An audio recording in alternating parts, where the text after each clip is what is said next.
¿Cómo están ustedes? Muy buenos días.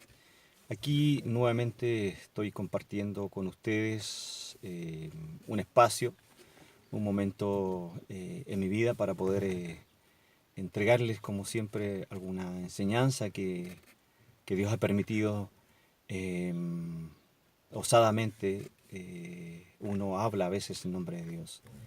Ese atrevimiento que tenemos algunos de hablar, las revelaciones que es su palabra, sin duda nos llevan a veces a enfrentar situaciones difíciles y derribar de una otra manera barreras que el diablo ha puesto en algunas iglesias. Es por ello que en esta oportunidad quiero hablarles de un tema que, he usado recurrentemente por estos medios. Y el primero de ellos es hablarles de las doctrinas de la gracia, aquellas que están, particularmente en América Latina, están revolucionando o están provocando una transformación en la vida de cientos y miles de creyentes. Partiendo de la base de que las doctrinas de la gracia no son nuevas, no nacen en la Reforma Protestante, no nacen con Calvino como muchos así lo señalan, sino que están en el corazón de Dios. La Biblia desde Génesis a Apocalipsis nos habla, cierto, de esta revelación perfecta, de esta armonía, cierto, que Dios tiene para con nosotros, el deseo del corazón de Dios de que sus hijos, cierto, sean salvados eternamente. Partiendo de la base que el hombre en general no busca de Dios, y como para respaldar esta depravación humana del punto de vista bíblico tenemos muchos pasajes. El primero de ellos que quiero compartir con ustedes es Romanos capítulo 3, versículo 9 en adelante, donde nos declara la palabra del Señor que de manera muy clara de que el hombre no busca de Dios. El hombre es un hombre inútil, es un hombre que está perdido, es un hombre que en su esencia natural y espiritual es un hombre que está perdido. Por otra parte, el apóstol San Pablo nos habla ahí en Efesios capítulo 2, versículo 1 en adelante, y nos dice que este hombre que está muerto espiritualmente, que este hombre se deleita en sus delitos y en sus pecados. Por lo tanto, ¿qué tiene que suceder en la vida de este hombre que está depravado, de este hombre que está perdido? Ahora bien, este hombre que está depravado, que está perdido, indudablemente que tiene en cierto sentido un libre albedrío, ya que se habla mucho de esto. Pero este libre albedrío no le permite ejercer su voluntad para buscar de Dios. No puede hacer obra salvífica, es decir, no puede buscar de Dios y no puede indudablemente buscar su salvación. Sí puede este hombre hacer obras buenas y vemos que en general la sociedad, el hombre, cierto, sin Dios, indudablemente que hace obras buenas, pero ninguna de ellas son obras salvíficas, obras que le permitan, cierto, una salvación eterna. Por lo tanto, este hombre tiene que, necesita de la mano del Señor. Y es ahí donde entra esta elección incondicional que Dios tiene pues, de una u otra manera por sus hijos. Ya nosotros vemos tanto en el Antiguo Testamento con el llamamiento de Abraham, siendo Abraham estando con sus padres ahí en el Ur de los Caldeos, capítulo 11 y 12 de Génesis.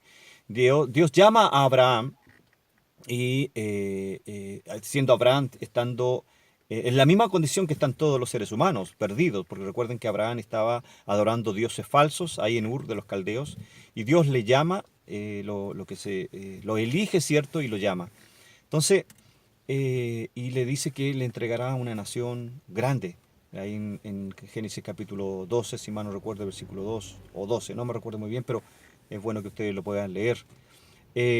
Lo mismo hace con nosotros. Ahí en Efesios capítulo 1, versículo 4, dice que Dios nos llama con un llamamiento santo, dice que lo hace por el puro afecto de su voluntad.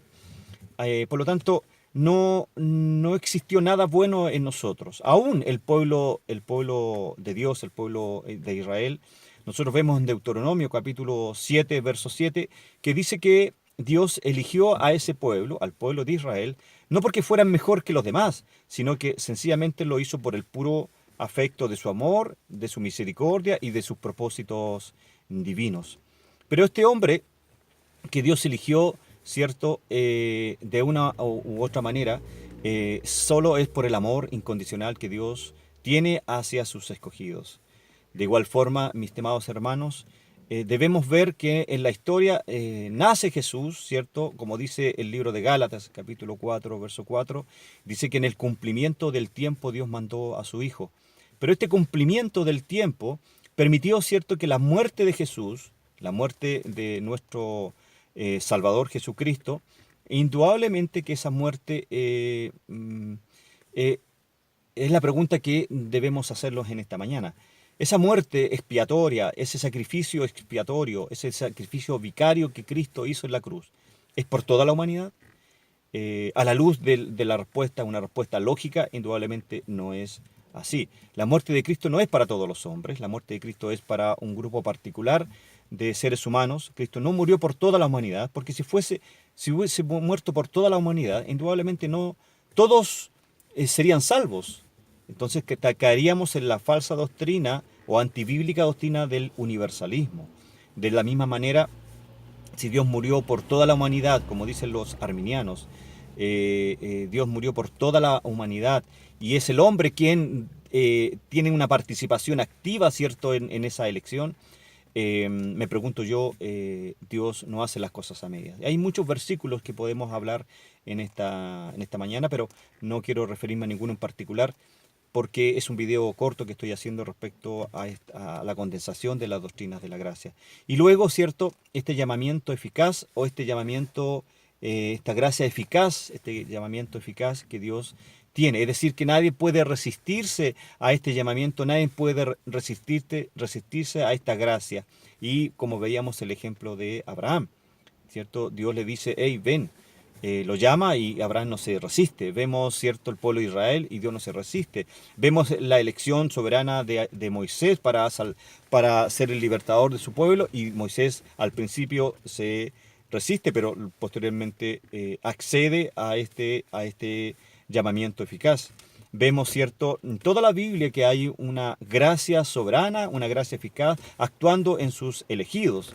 Del mismo modo, Dios llama a sus 12 discípulos, a sus 12 apóstoles, y ninguno de ellos se resiste. Salvo, ¿cierto?, de una u otra manera, el hijo de perdición que tenía que perderse, que fue Judas, ¿cierto? Pero todos estos seres humanos, toda esta elección particular, lleva por conclusión de que ninguno de ellos se va a perder. Jesús ahí en el Evangelio de Juan, en los capítulos 6, versículo 37 en adelante, ¿cierto? Encontramos que Jesús, él hace la voluntad de su Padre y dice que cuál era la voluntad de su Padre, que todo lo que Él le dio, es decir, toda la iglesia, todas sus ovejas, que somos tanto gente del pueblo de Israel como nosotros, no se perderá ninguna. Por lo tanto, es Jesús de una u otra manera que también interviene en nuestra salvación, muriendo por nosotros, pero también de una u otra manera aplicando esta expiación sobre nuestras vidas y de esa manera, ¿cierto?, la ira que había sobre nosotros es aplacada por la muerte de su Hijo Jesucristo en la cruz. Y ahí Dios nos ve justo y nos ve santo. La muerte de Cristo es aplicada a nosotros, la justicia de Cristo es aplicada a nosotros, no todo el mundo, sino que a nosotros, y de esa manera Dios nos ve de manera distinta, su Padre nos ve de manera distinta. Por lo tanto, vemos en muchos pasajes que la salvación no es posible que el hombre pueda perderla. No veo, ¿cierto?, las Escrituras de manera categórica que la salvación se pueda perder. Uno de los pasajes más conflictivos como para hablar de una posible inseguridad se encuentra en Hebreos capítulo 6, versículo 4 en adelante, donde dice que hay algunos que gustaron del don celestial, dice que hay algunos iluminados, que algunos gustaron de la buena palabra del Señor, pero si nosotros vemos esos términos, ¿cierto?, en cada uno de esos versículos, del versículo 4 en adelante, indudablemente en ninguno de ellos estamos hablando de un genuino creyente. ¿Por qué? Porque si usted sigue leyendo el contexto de Hebreos capítulo 6 y llega al versículo número 9, dice, pero en cuanto a vosotros, dice Pablo, hay cosas mejores que pertenecen a la salvación. Por lo tanto, lo que está hablando Pablo en los primeros versículos 4, 5, 6, 7 y 8 no se refiere a creyentes genuinos, ¿cierto? Que han nacido de nuevo, que han mostrado frutos de arrepentimiento, sino que en el versículo 9 está hablando, le dice, pero en cuanto a vosotros, es decir, no habla deja a un lado a aquellos genuinos creyentes, ¿cierto? En el versículo 9 y le dice, en cuanto a vosotros, hermanos, hay cosas mejores que pertenecen a la vida y la piedad. Pero también hay un versículo de una u otra manera, para fundamentar la seguridad que tenemos en Cristo, es la exhortación que Pablo le hace a la iglesia de Filipenses capítulo 1, versículo 6, donde Pablo dice que el que comenzó en nosotros, es decir, en usted, la buena obra, tanto desde el principio, ¿cierto?, de su salvación, cuando Dios a usted le regeneró, cuando Dios a usted le dio el nuevo nacimiento, cuando Dios le permitió a usted, después de eso, le abrió sus ojos. Recuerde que la Biblia en Corintios dice que nosotros no podemos entender, antes de Cristo, no podíamos entender la vida espiritual. Para nosotros era locura. Nosotros no podíamos entender la Biblia, no podíamos entender las cosas espirituales. ¿Por qué? Porque estábamos muertos en nuestros delitos y en nuestros pecados, dice Pablo en Efesios. Por lo tanto, cuando Dios nos da ese nacimiento nuevo, esa regeneración, cuando Dios nos permite nacer de nuevo, nosotros ahí podemos ejercer nuestro libre albedrío salvífico y podemos buscar a Dios y podemos levantar la mano en una campaña evangelística o en un llamamiento que Dios,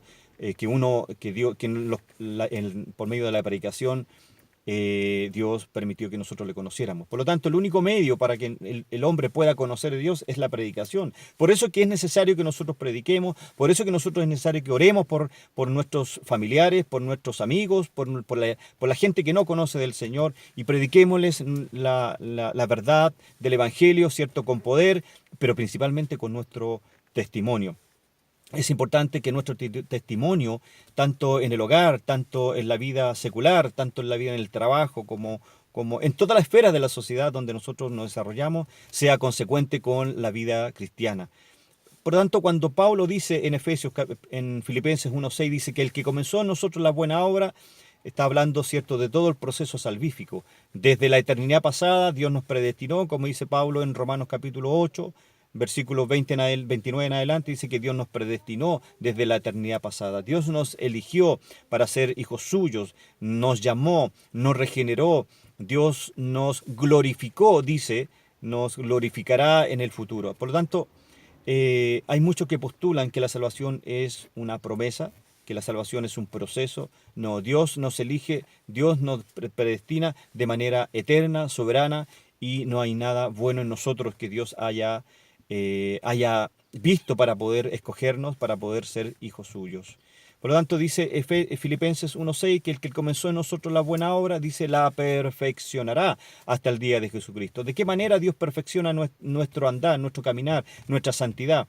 A través, indudablemente, de los ministerios, a través, ¿cierto?, de los dones que Dios nos entrega, y principalmente a través de las pruebas que Dios va usando o va permitiendo en nuestras vidas. Dios va animando, ¿cierto?, situaciones difíciles en nuestra vida, va sacando ciertos pecados que se hacen fuertes en nuestras vidas, ese pecado residual, ¿cierto?, esa naturaleza pecaminosa, indudablemente que nunca va a salir de nosotros, de una u otra manera vamos a pecar igual, pero lo que Dios busca a través de las pruebas, lo que Dios busca a través de la predicación del Evangelio, cuando somos ya genuinos, es ir perfeccionando nuestra santidad. Así que, hermanos queridos, quiero dejarles este pequeño video para que podamos entender el propósito de Dios en la salvación, para que podamos entender, ya que estamos a las puertas de celebrar 501 años de la Reforma Protestante, y donde están claras las 5 solas de la Reforma Protestante.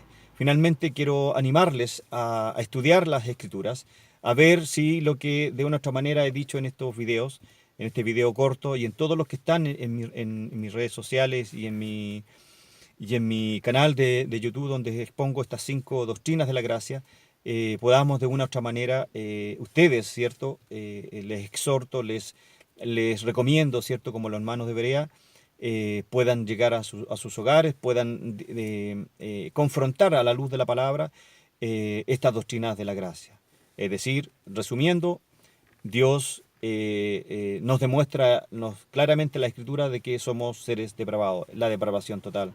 Luego Dios, de una u otra manera, nos elige de manera incondicional. Es decir, nada bueno había en nosotros y esa elección es soberana. No había nada bueno en nosotros que pudiera permitir que Dios nos eligiera. También tenemos esta elección incondicional, o este amor incondicional, o la expiación, perdón, particular, donde la muerte de Cristo es imputada a nosotros de manera particular y no a todo el mundo, ¿cierto? Como se menciona.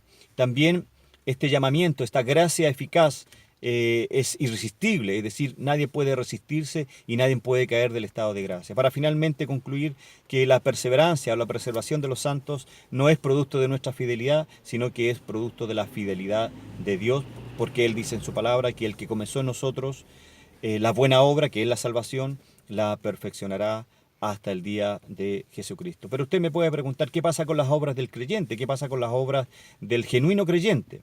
Bueno, le invito a que pueda leer 1 de Corintios capítulo 3, versículo 1 en adelante, si mal no recuerdo, donde habla de qué sucede con las obras del creyente. Dice que esas obras van a ser probadas en el tribunal de Cristo.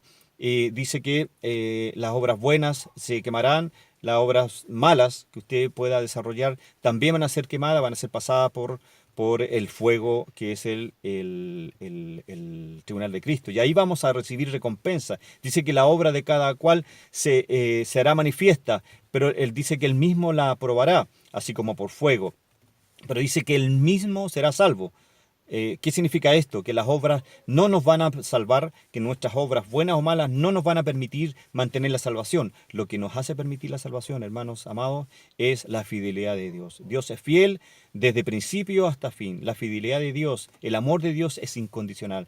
Dios a usted no le va a amar más porque usted se porte bien, ni Dios le va a amar menos si usted se porta mal. El amor de Dios es incondicional. Y ese mismo amor que Dios tiene con nosotros, Él quiere que nosotros lo desarrollemos con nuestros seres amados. Pues bien, les dejo, Dios les bendiga ricamente y disfruten este fin de semana. Yo les mando un abrazo desde acá, desde Chile, de la comuna de Cerrillo, que Dios les bendiga ricamente. Nos vemos en otra oportunidad. Dejen sus comentarios, dejen sus preguntas, dejen sus comentarios positivos o negativos respecto a lo que acabo de compartir. Que Dios les bendiga. Chao, chao.